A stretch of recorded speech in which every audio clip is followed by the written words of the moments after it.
ज्यों-ज्यों बिहार विधानसभा का चुनाव निकट आ रहा है, शिक्षकों की धैर्य की सीमा टूटती जा रही है। शिक्षक अधैर्य होते जा रहे हैं। कहाँ गया विशिष्ट शिक्षकों के सेवा निरंतरता संबंधी पत्र? बिहार के शिक्षक हो गए सरकार के कृपा पर निर्भर। दोस्तों नमस्कार, मैं हूं आपका दोस्त एसके चौधरी।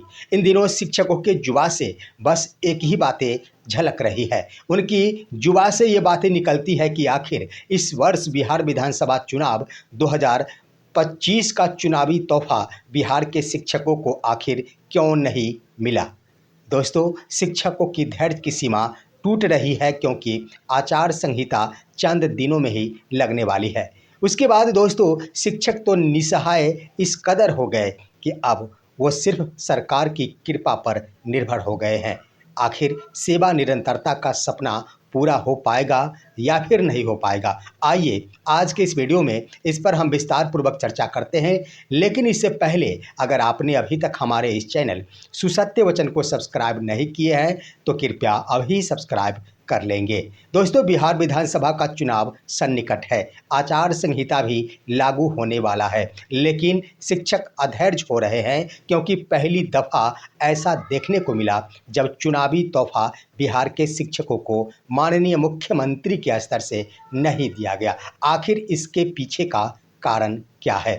दोस्तों, मैं कहना चाहूँगा कि आखिर शिक्षक जो विभिन्न संघों में बटे हैं, इससे पहले के दौर पर आप गौर करेंगे तो शिक्षकों का आंदोलन निश्चित रूप से धारदार हुआ करता था और इस बार वर्ष 2025 के चुनाव को लेकर ही बिहार सरकार अपनी रणनीति बनाई थी और उस रणनीति में बिल्कुल सरकार कामयाब हो गई है। सरकार की रणनीति क्या थी कि शिक्षकों को विभिन्न संवर्गों में बांटना।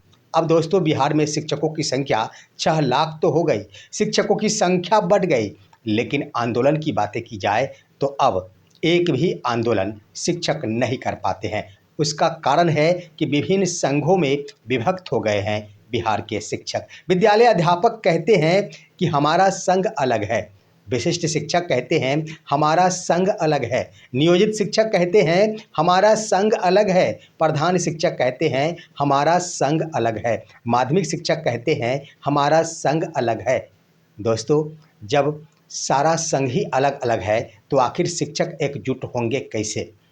जिसका नतीजा है दोस्तों कि आप बीते दिन देखे होंगे कि जब 26 अगस्त 2025 से शिक्षक नेता आनंद कौशल सिंह के द्वारा भूख हड़ताल किया गया, लेकिन गजब की बात तो उस वक्त सामने आई जब किसी ने भी यह उचित नहीं समझी कि आखिर शिक्षक नेता का भूख हड़ताल जूस पिलाकर तुड़वा दिया जाए।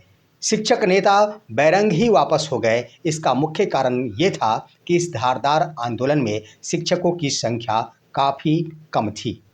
उसके बाद दोस्तों, बिहार के नियोजित शिक्षक जो पहले स्थानीय निकाय के शिक्षक थे, उनके ऊपर किसी भी प्रकार की कार्रवाई करने से पहले स्पष्टीकरण होना था। इसका नियमावली में ही उपबंध था कि 3 बार स्पष्टीकरण किया जा सकेगा और उसमें भी शिक्षा पदाधिकारी शिक्षकों के ऊपर कोई कार्रवाई नहीं करेंगे, जिसके कारण शिक्षक बढ़ चढ़ कर ही किसी भी प्रकार के आंदोलन में भाग लिया करते थे। लेकिन जब इन्हीं नियोजित शिक्षकों को राजकर्मी का दर्जा प्रदान कर दिया गया तो उनके ऊपर स्पष्टीकरण की कोई बातें ही नहीं उठती, सीधे ही शिक्षकों को निलंबित कर दिया जाता है या फिर उनके वेतन की कटौती कर ली जाती है। लेकिन नियोजित शिक्षकों के मामले में ऐसा उपबंध प्रबंध नहीं किया गया था। उसके बाद दोस्तों, बीपीएससी शिक्षकों की बातें की जाए तो वो तो बिल्कुल ही नए हैं, लेकिन मांगे उनकी अजब है।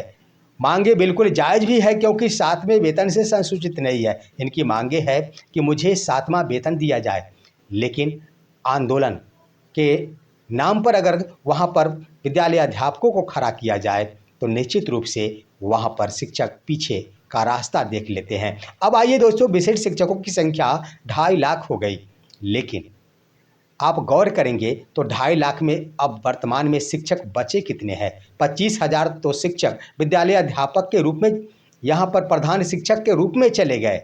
2.25 लाख की संख्या शेष बची है। इसमें ही उच्चतर माध्यमिक के शिक्षक हैं, माध्यमिक के शिक्षक हैं, तो संख्या देख ली जाए तो लगभग 2 लाख से भी कम बचे हैं। तो आखिर 2 लाख की संख्या में विशिष्ट शिक्षक बचे हैं, लेकिन उन्हें अपने ऊपर किए जाने वाले कार्रवाई का डर सताता है, क्योंकि जिला के द्वारा बिना कोई स्पष्टीकरण के ही उन पर कार्रवाई कर दी जाती है, निलंबन संबंधी पत्र जारी कर दिया जाता है। यही कामयाबी हासिल की बिहार सरकार। राजकर्मी के नाम पर आज भी दर-दर भटक रहे हैं बिहार के विशिष्ट शिक्षक। यहाँ पर वेतन का अभाव, ससमय वेतन नहीं मिलना, उनका वेतन का फिक्सेशन नहीं होना, उन्हें सेवा निरंतरता का लाभ नहीं दिया जाना, ये सब दर्शाता है कि राजकर्मी का दर्जा शिक्षकों के हितों में नहीं दिया गया था, बल्कि सरकार अपने हितों का ख्याल रखते हुए यह रणनीति बनाई थी। दोस्तों, अब आइए इस सेवा निरंतरता की बातें उभरती है। आपने देखा होगा कि मार्च 2025 में ही शीतकालीन सत्र के दरमियान माननीय शिक्षा मंत्री से जब एमएलसी महोदय के स्तर से सवाल पूछा गया था, 11 एमएलसी के स्तर से, जिसमें नवल किशोर यादव भी थे, संजीव कुमार सिंह भी थे इत्यादि, यहाँ पर एमएलसी के द्वारा सवाल पूछा गया था कि इन्हें सेवा निरंतरता क्यों नहीं। इसको लेकर माननीय शिक्षा मंत्री की ओर से बयान दिया गया था कि हम कमेटी का गठन करेंगे और इसका अध्यक्ष होंगे शिक्षा सचिव। उस वक्त एमएलसी नवल किशोर यादव के द्वारा भी पूछा गया था कि कमेटी तो आप बनाने की बातें करते हैं, लेकिन कमेटी बनाएंगे कब, और सबसे बड़ी बात कि कमेटी रिपोर्ट कब देगी। लेकिन दोस्तों, आज तक एक भी पत्र देखने को नहीं मिला जिसके आधार पर कमेटी का गठन किया गया हो विशिष्ट शिक्षकों के सेवा निरंतरता के संबंध में।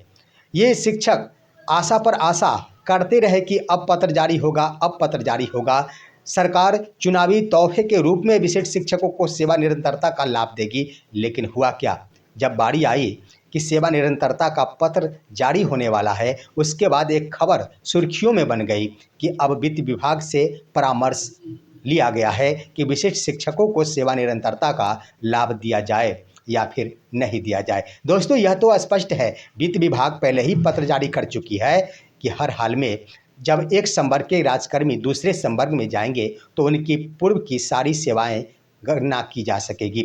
जब यह पत्र पहले से ही लागू है तो आखिर वित्त विभाग परामर्श देने में कदापि पीछे हटेगी क्या, और परामर्श की आवश्यकता ही यहाँ पर क्यों पड़ेगी जब वित्त विभाग का वो पत्र ही पहले से निर्गत है।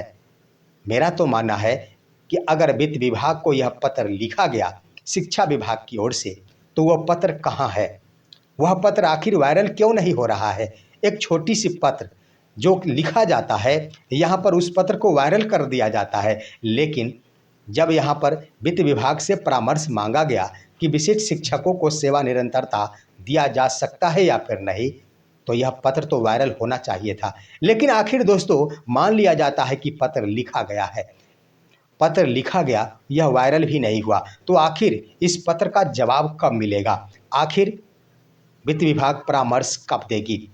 परामर्श के उपरांत दोस्तों, सबसे बड़ी बात कि परामर्श अगर आचार संहिता लागू होने से पहले नहीं आता है तो क्या सेवा निरंतरता का लाभ सरकार देगी। यहाँ पर पेच फंसेगा। यहाँ पर जो जो चुनाव निकट आ रहे हैं वहाँ पर शिक्षकों को अधैर्य होना लाजमी बन जाता है। दोस्तों, इसके क्रम में देखेंगे वेतन भुगतान के मामले भी जोरों शोर पर है। पहले तो विशिष्ट शिक्षकों को कई महीनों तक अपने वेतन का इंतजार करना पड़ा।